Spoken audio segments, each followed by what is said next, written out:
pretty bad. It's pretty terrible in general. Well, let's recap. What I know of your situation, you had 25 albums that were just taken down Yeah, simultaneously, but I don't know 23. what Yeah, what I was the think. notification that you received. Was it about streaming fraud or was it something else? I didn't receive any notification. I found out about it basically when referencing one of my own songs for like a film score project. I like literally pulled out my phone. I was like, Spotify's bugging, title's bugging. What's going on? And then I had a bunch of, then, I looked at my notifications and I had a bunch from random people complaining to me about taking my music down. I had a few dozen of those. And then, and I'm like, all right, let's get on a laptop here and figure out what's going on. I'm emailing TuneCore. I'm tagging the CEO. I'm doing all sorts of things. And I'm not hearing anything back for probably 30 some hours, which at this time I've amassed over 100 messages of people being like, where's your music? This sucks. I listen to this when I wake up, because we're talking like, I think 1.8 million listeners per year. So it's like pretty significant. It's almost like more significant on the other side. Like that's people are more pissed off that it's not there because it's like in their morning playlist or, their sex playlist or whatever the hell people listen to my music for. And Yeah, no, so, I was like the entitlement. Like, how dare you? Not that you did anything, but yeah, well, the thing is I've been really critical about Spotify. I've been very open. Like I just spoke at NAM, the last two NAMs. I spoke about how the tech industry has devalued IP to the point where it's not sustainable anymore, and that the business model itself is a failure, and it's kind of a grift, and like eventually it's going to pop and it's not going to be worth anything, and we're going to have to start over, which isn't news for anybody who's been in the music industry for a long time because it keeps starting over again and again. It keeps failing and then, building and failing and building. So my initial thought was that like Spotify was just like, you know what, get the fuck off our network.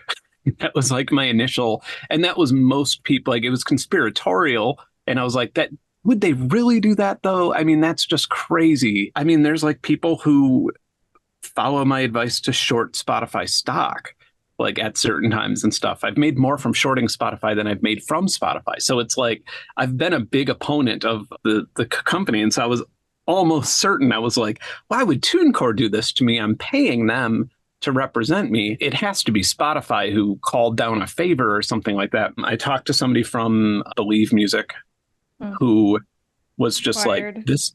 Yeah, who was just like, this is utter bullshit. Like this is insane. Okay, that's And good. the message came down from Believe. And then TuneCore, I finally got a message. Well, I got a message from the CEO, Andrea, I think is her name, telling me that I should be more patient because it was the weekend and they can't Right. deal with these things on the Look, weekend, which is to your credit, you got a response from the CEO. one thing I need to point out, though, just this will fall in line with probably the information you're looking for. The reason I got a response from the CEO is because we're talking hundreds, if not thousands, of retweets about the situation. TuneCore at already just within 24 hours is getting like ARS Technica, Music Tech, like a bunch of people are asking them for comments from the press, and beyond that, I own equity in it's a company that gives rights to people who are like having their vocals used in data sets for AI, and it's trying to sort of set the precedent with that. And so, Mhm. long story short, I meet with people from the industry all the time. I've met with people from TuneCore just on the other side of the business. We even distribute directly to Spotify for AI models and stuff like that. And so, because we want to be able to give royalties to musicians who have their stuff in data sets. So my point being is like there was probably 5 different people texting her saying, you need to deal with this. This is making us look bad because we're dealing with you. Like I'm definitely not the average musician. Like my point being is that like they would have not repaired this for anybody else. Oh, Like 100%. unless it No, that's was, what I mean. The power of your platform, the power of yeah, your influence, and yes, you're independent, but you're not the average independent. And that was my right. point, Yeah. even for my client. I'm like, the average independent can't hire me. So the fact Yeah. that I'm Yeah, even here and exactly. Yeah. having the good fight and talking to general counsel at TuneCore, I mean, it's an oddity. And yet still we run into the Yeah. problems that I've run into. Yeah. And so then without really any formal apology or anything. They just reinstated it after insisting to the like ARS Technica that I had committed streaming fraud, and after kind of jumbling up their story a bit. Well, big question, Ben. Did you?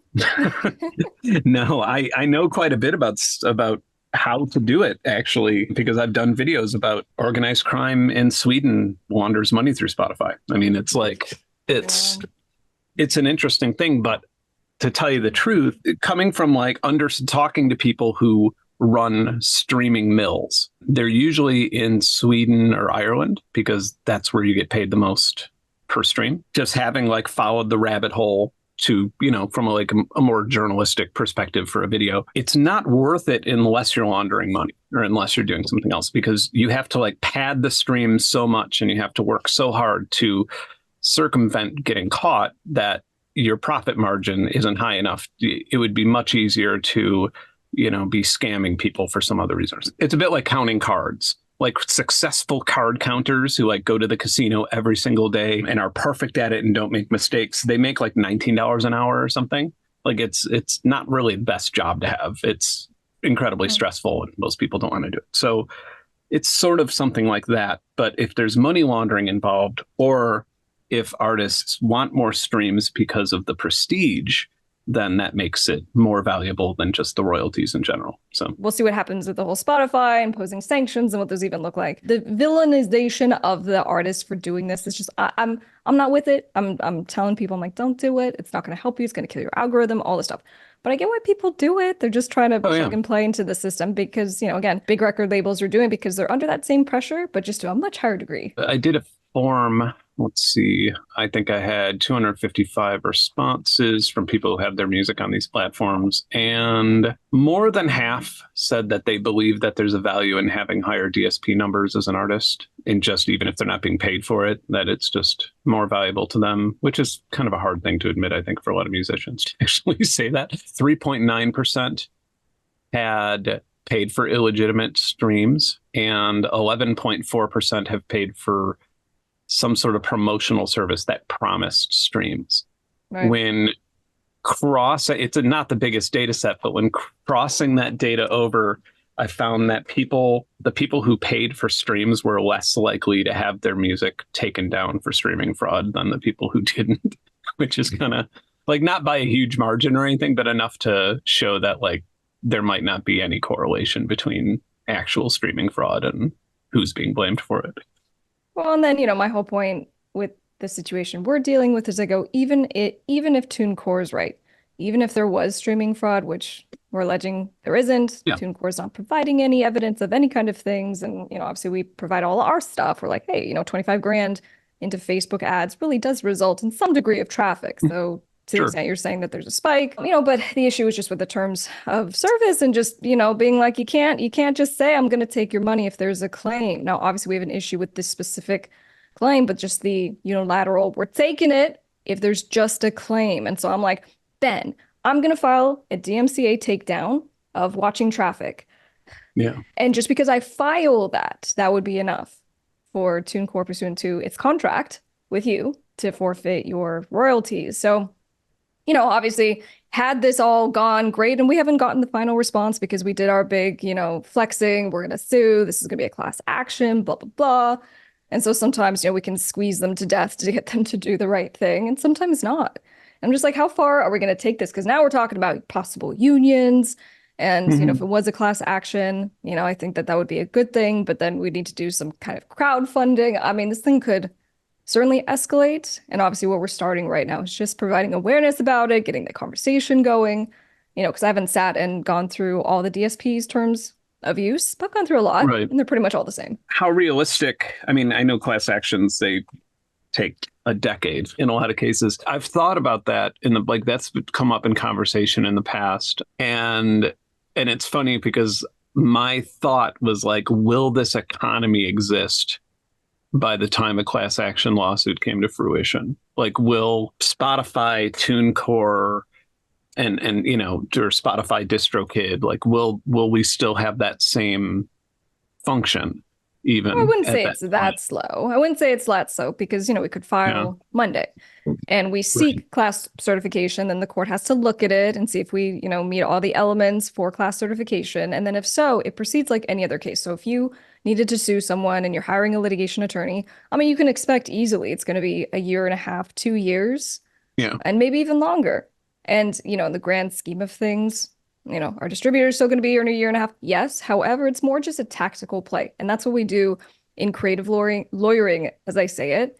There's the whole, yes, I can literally file a complaint. We'll go through the process. But as we're going along, it's just, PR. Like, how bad does it need to get for TuneCore or anybody else before they just go and update the terms of service, which would be a great first step. Now, obviously, we're not making anyone whole for Yeah. who's lost their access to their account, their royalties. So there's the look back issue and then there's the look forward issue. It's been interesting to just get people's input on this. And I don't know, what's your mission? You obviously are an extremely creative person. You do a million things, of which I just, Oh, yeah. scratched the surface. I don't know. What are you trying to do with your platform, your content? Yeah. I mean, any sort of thing like this, people are always, sue them. You'll get millions. That's always the people's outlook on things. And having been involved in lawsuits before, it's like, Oh, really? no, you just end up not writing music. Like that's what you end up Yeah. doing. You end up not being creative because you're in a lawsuit and it takes time. And Totally. um, And I tell clients, I'm like, trust me, you're angry. If you want to move forward, I'm game because I'm gonna get paid great. I don't just say that shit. But I'm like, I right. promise it's not worth it. And I go, sometimes, the best thing is to walk away. I'm here for you. Let's go. But, you building your own business and your own career, pumping money into this thing, when does it make more sense just to take the lick and walk away? It's almost like such a complicated web in the way that the money moves in this industry that it's actually difficult to explain it on a platform like YouTube, or it's just any sort of platform. Like, people's attention spans are so short that it's really hard to actually explain how the entire economy works. But all of these companies own portions of each other, and what actually ends up happening after you draw it all out, you just have independent artists more times than not paying this industry, and then that money going to major labels and not even coming out in a profitable way. Like, TuneCore was like insolvent like 10 years ago or something. That like they actually Is that why they were yeah, well, they got the new when they fired Jeff Price, their CEO, they weren't able to even pay his, like, whatever he had. He had some money That's right, coming to like it. some consultation salary or something like that. Yeah. And they were distributing, I think, 10% of all streaming music at the time, or like 10% of all music on iTunes, or some crazy stat. I have it here somewhere. But they were, yeah, I mean, they were like the biggest player in the game. They were incredibly successful, and they were still insolvent. And then you just go up the ladder. Spotify is like on everybody's phone. They have some amount of 250 million paid premium subscribers. And then the vast majority of their artists are actually not coming out in the green. They're actually paying more money to put their music on Spotify than they're getting back. Yet somehow this fucking company is not profitable. What? How does that make sense? Yeah. And it's because it's all going to the major labels.